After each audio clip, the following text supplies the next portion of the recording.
Hi అండి. అందరికీ good morning. అందరూ ఎలా ఉన్నారు? నేను కూడా బాగున్నాను. ఈరోజు వీడియో వచ్చేసి మటన్ ఫ్రై అండి. ఎలా తయారు చేసుకోవాలో, ఫ్రైలో ఏమేమి వేసానో చూపిస్తానండి. తప్పకుండా వీడియో అంతా అయితే చూడండి. చూస్తేనే ఎలా చేశానో ఏంటో మీకు బాగా అర్థమవుతుంది. సగం చూస్తే మీకు ఏమీ అర్థం కాదు. వీడియో అయితే స్టార్ట్ అయిపోద్దండి. వచ్చేయండి. ఇప్పుడు కావాల్సిన పదార్థాలు శుభ్రంగా కట్ చేసుకొని కడిగిన మటన్ అండి. ఇప్పుడు స్టవ్ మీద ఆయిల్ పెట్టుకొని వేడి చేసుకున్న తర్వాత ఫస్ట్ అయితే మటన్ అయితే వేసేసుకోవాలండి ఆయిల్లో. చూసారు కదా, ఇలా ఆయిల్లో వేసేసుకొని బాగా అటు ఇటు తిప్పుకొని వేయించుకోవాలండి. మటన్ త్వరగా వేగదండి, చాలా టైం అయితే పడుతుంది. చూసారు కదా, ఇలా వాటర్ ఎక్కువ వచ్చేస్తాయి. అలా స్టవ్ మీద వదిలేసి వేయించుకుంటా. ఇప్పుడు మసాలా అయితే పట్టేసుకుందామండి. మిక్సింగ్ జార్ తీసుకుని అల్లం అయితే వేసుకుంటున్నాను.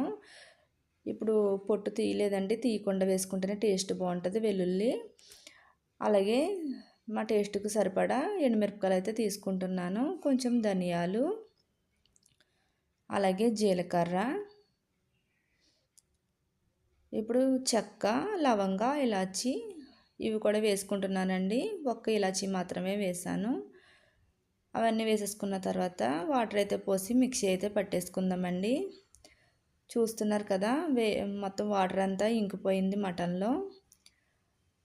ఇలా మెత్తని పేస్ట్ అయితే పట్టేసుకోవాలండి. ఇలా మిక్సీ పట్టేసుకున్న తర్వాత పక్కన పెట్టుకోవాలి. బాగా వేయించుకోవాలండి. చూసారు కదా, ఈ కలర్ వచ్చే వరకు అయితే మటన్ అయితే వేయించుకోవాలి. ఇప్పుడు మసాలా పేస్ట్ అయితే వేసేసుకుంటున్నానండి. ఇప్పుడు పసుపు, సాల్ట్ కూడా వేసుకున్నాను. మీ టేస్ట్ని బట్టి మీరు సాల్ట్ అయితే వేసుకోండి. ఇంత పేస్టా అని అనుకోకండి. ఎంత ఎక్కువ వేసుకుంటే అంత గ్రేవీ ఉంటుందండి. రైస్లో కలుపుకోవడానికి బాగుంటుంది. ముందు రోజు చేసుకున్న తర్వాత రోజుకి కూడా అసలు ఇంత కూడా పాడవదండి. ఇలా చేసుకుంటే ఫ్రై చాలాసేపు మసాలా వేసాక కూడా బాగా వేయించుకోవాలండి. ఆయిల్ బయటకు వచ్చే వరకు వేయించుకోవాలి. ఫ్రిడ్జ్లో పెట్టకపోయినా కూడా ఆగుతుందండి. నా వీడియో కనుక నచ్చినట్టయితే లైక్ చేయండి, షేర్ చేయండి, కామెంట్ చేయండి. మటన్ ఫ్రై అయితే ఇంతేనండి. మీకు ఇంకా గ్రేవీ కావాలంటే ఇంకా మసాలా కూడా వేసుకోవచ్చు. కొత్త వాళ్ళు ఎవరైనా నా ఛానల్ చూస్తున్నట్టయితే సబ్స్క్రైబ్ అయితే చేసుకోండి. Thank you for watching friends.